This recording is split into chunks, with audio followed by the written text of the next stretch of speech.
പറ്റ്നയില് 16 ദിവസം നടന്ന ഈ വോട്ടധികാർ യാത്രയുടെ സമാപനം. അവിടെ സമാപന യോഗത്തിൽ സംസാരിക്കുമ്പം രാഹുൽ ഗാന്ധി ഒരു കാര്യം പറഞ്ഞു. അത് കേട്ട് BJP ആകെ വെട്ടിരിക്കുക, വരണ്ടിരിക്കാന്ന് തന്നെ പറയാം. അദ്ദേഹം പറഞ്ഞു എന്തുവാ, ഞങ്ങള് ഈ കർണാടകയിലെ ബംഗളൂരു സെൻട്രൽ നിയോജക മണ്ഡലത്തിലെ തട്ടിപ്പാണ് കഴിഞ്ഞ ദിവസം കൊണ്ടുവന്നത്. അതൊരു അണുബോംബ് ആയിരുന്നെങ്കിൽ ഇനി വരാനിരിക്കുന്നത് ഹൈഡ്രജൻ ബോംബാണ്. അതായത് രാജ്യത്തെ ഞെട്ടിക്കുന്ന, സത്യം പറഞ്ഞാല് ആദ്യത്തെ പത്രസമ്മേളനം തന്നെ ജനാധിപത്യത്തെ സ്നേഹിക്കുന്നവരെ ഞെട്ടിച്ചതാ. ഇനി രാജ്യത്തെ പ്രകമ്പനം കൊള്ളിക്കുന്ന ഒരു സാധനം വരാൻ പോവുക. അതൊരു ഹൈഡ്രജൻ ബോംബായിരിക്കുമെന്നാണ് നമ്മുടെ രാഹുൽ ഗാന്ധി പറഞ്ഞിരിക്കുന്നത്. കാരണം ഈ ബംഗളൂരു സെൻട്രൽ നിയോജക മണ്ഡലത്തിലെ തട്ടിപ്പിനേക്കാൾ എത്രയോ വലിയൊരു തട്ടിപ്പിന്റെ കഥ അത് അണിയറയിൽ തയ്യാറായിക്കൊണ്ടിരിക്കുക.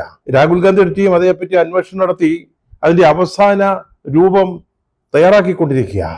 അത് വരുമ്പോ BJPക്ക് പിടിച്ചു നിൽക്കാൻ പറ്റത്തില്ലെന്നാ രാഹുൽ ഗാന്ധി പറഞ്ഞത്. പ്രധാനമന്ത്രി മോദിക്ക് ജനങ്ങളെ അഭിമുഖീകരിക്കാൻ വയ്യാത്തൊരു സ്ഥിതി എത്തും എന്നാ പറഞ്ഞത്. സ്വാഭാവികമായിട്ടും BJP പേടിക്കുമല്ലോ.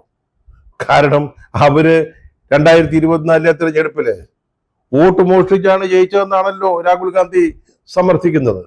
അതിന്റെ ഒരു തെളിവാണല്ലോ നേരത്തെ ജനങ്ങളുടെ മുമ്പിൽ അവതരിപ്പിച്ചത്. അതിനേക്കാൾ വലുതൊരെണ്ണം വരുന്നുവെന്ന് അദ്ദേഹം പറയുമ്പോൾ സ്വാഭാവികമായിട്ടും BJP പേടിക്കും.